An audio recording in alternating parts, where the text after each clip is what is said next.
could you briefly explain like what this research is on? Sure. So the permanent magnet has a fixed orientation of the north and south poles, and the soft magnet, which is like the iron filing cabinet, can easily change its magnetization. And that's what happens when you stick the magnet on. So you stick it on one way, it's attracted because north and south line up like this. You stick it the other way, it's not repelled, it's attracted because the north and south poles on the filing cabinet line up together. So that's the process that we're studying. How does the magnetization realign itself when you apply an external magnetic field? So, but that process of changing the north and south poles actually takes some time. And just like everything physical in life, it's not instantaneous. There's nothing instantaneous, not even propagation of light, right? So, but particularly when you have atoms which have to change their configuration, and that's what happens when you change the magnetization. You're changing the direction in which electrons spin. That takes a moment. So the amount of time that takes is about a fraction of an nano. For a short amount of time. And what really happens is that you have your new equilibrium direction. This was where you started at t equal to 0. This is magnetization in the x direction. So at first it's going to overshoot, and then it's gradually going to converge to the new direction. Okay. All right, so that's the high-speed motion of magnetization. But here the magnet isn't moving. It's just that it changes internally. Its magnetization state changes. What that means is that you have electrons which spin this way, and then gradually they're going to spin like that. That's the process that we wanted to study. And the reason that this is important is because in magnetic information storage technology, if you want to change a 0 to a 1, so this is in your hard drive, for example, then you have to change the magnetization of two different components. So what's called the platter, where the information is stored. You also have to change it in the heads, which are used to read and write magnetization. So the goal of the whole study is to reduce the time frame? If you look very broadly, that might be the goal of the area of research. The primary goal is to understand what's happening in that. That's really what we were doing in this experiment. We weren't going, I think, a technological change wasn't going to occur directly as a result of this research. It's more to understand. The next step is to understand how can you measure what the direction of the magnetization is. But what you want out of the synchrotron is the light. So whenever you make an electron go around a curve, it emits light, it radiates. So when you accelerate an electron, there's always some radiation that's created. And that's what you're using. You create electromagnetic radiation. This radiation, because the electrons are going near relativistic speeds, has the property that it's really good light to use to look at things. So it's very bright, and you can make it so that it's, if you use the right instrumentation, you can make it so that it has a very specific wavelength. By using specific wavelengths, maybe I have to, specific wavelengths of the light, you can promote an electron from the lowest energy to the outer shell where the electrons bind up the solid. The synchrotron is just a device where we can get the desired wavelength light, where we can use that light to excite the electrons in the solid that we're trying to study. Yeah. Where we excite the electrons level shells from lowest to the highest. Yeah, the synchrotron is just the source of the light. And but you couldn't buy such a source. It's so bright, maybe 10 to the 6 times brighter than what you could buy for the lab. And it has a specific polarization formed by having light which is polarized this way and, am I getting this right? And polarized this way. But they don't have their maxima in the electric field in the same place. So what winds up happening is that the electric field vector is always rotating. Excited.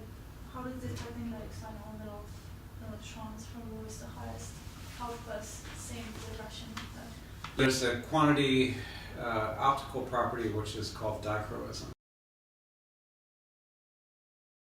Dichroism means that there's a preference for the absorption of light depending on the polarization. So if you have right-hand circularly polarized light that you're transmitting through a sample, maybe you get a lot of light through. But then if you have left-hand circularly polarized light into the sample, maybe it absorbs all of it. That's dichroism. There's a difference in the absorption between the right hand and the left hand circularly polarized, or that's circular dichroism. Microscopically in the material is that there has to be some kind of something in the material which is going like this also, which also has some circular polarization. And what that is in the magnetic material is the spin of the electron. Then you can probe the magnetism of these electrons by looking at the dichroism. So this is the key. You can get a measure of how large is the magnetic moment along the direction of the helicity of the light. Okay. By measuring the difference in absorption for this way compared with that way. So we're changing the polarization of the light to see the difference that's coming out from the piece that we're studying. Yes. So all this is just a device of measuring the direction, right? It's a way to measure the direction of the magnetization.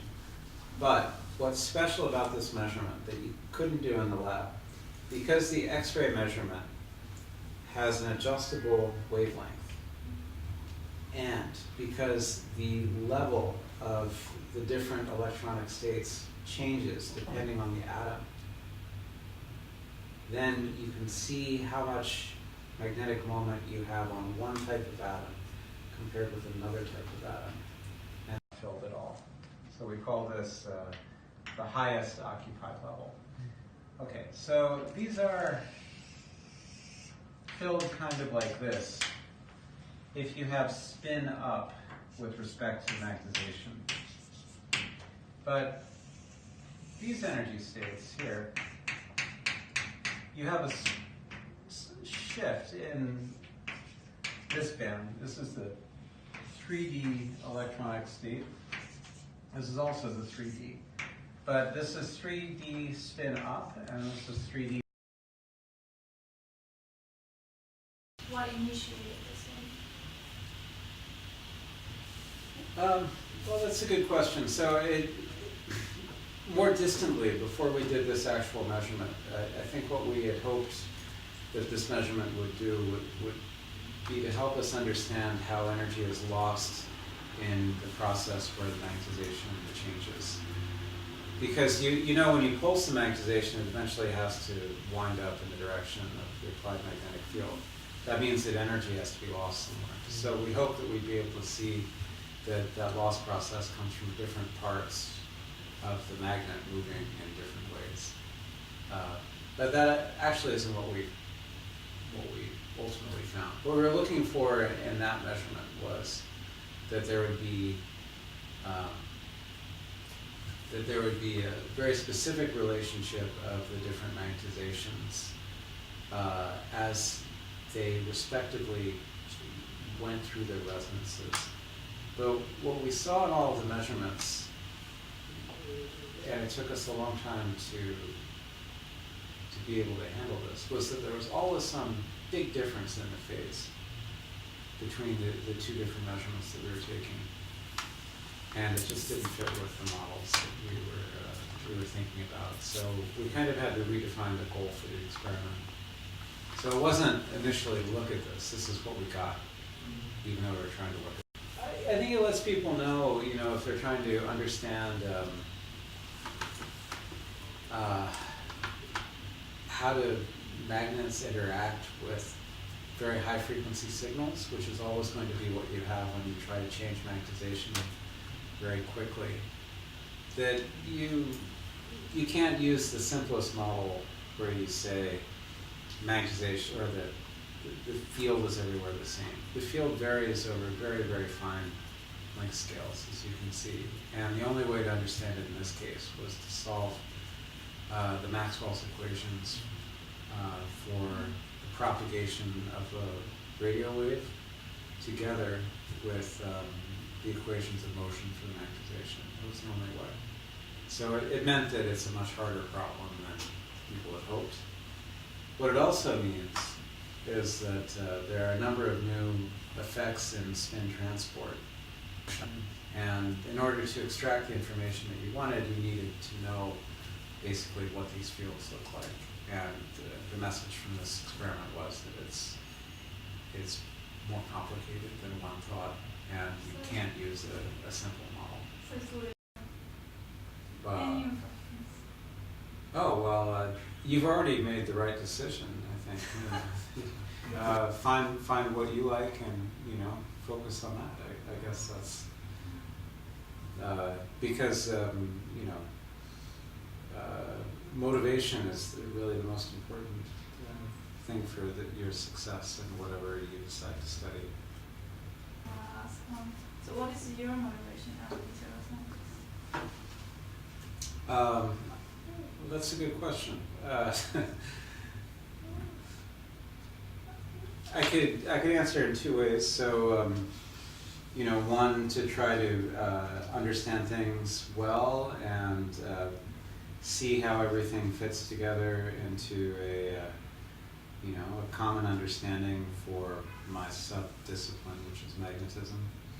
Try to understand magnetism better, and to try to make magnetic technology better. Those are sort of my two goals.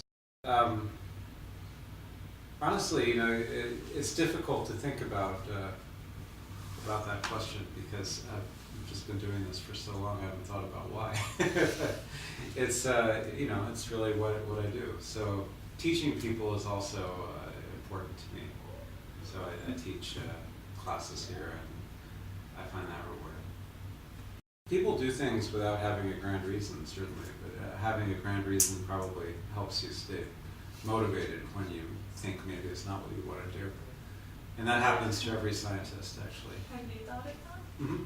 Sure. And every graduate student here, I think PhD students always have a moment when they think, oh, this wasn't really what I wanted to do. Nothing is working. I'm having a bad time. But then, you know, that is usually temporary. You shouldn't expect to be able to jump in and understand everything. You know, it's not easy.